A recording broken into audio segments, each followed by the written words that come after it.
কত ভয়ানক জায়গা।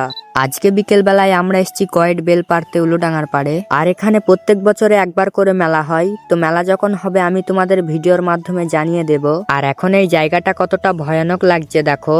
এখন যদি একটা ভূত বেরিয়ে পড়ে তাহলে আমরা কি করব, কি আবার করব, গাল দিয়ে দেবো। তো যাই হোক, এখন গাছে আটা বেল পাড়তে।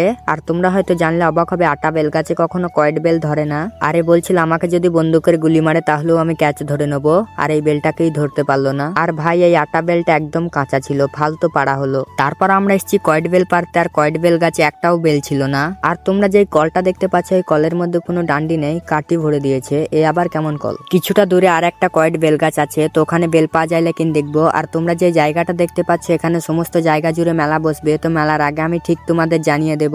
আমার একটা বন্ধু উঠে পড়েছে কয়েট বেল গাছে। তো এই বেল গাছে উঠার জন্য একটা লাইক করে দাও। তো এখান থেকে কয়েট বেল পাড়ার পর আমরা চলে যাচ্ছি বাড়ি। তো বাড়ি গিয়ে আমরা যখনই বেলটাকে ফাটিয়ে দেখি কাঁচা।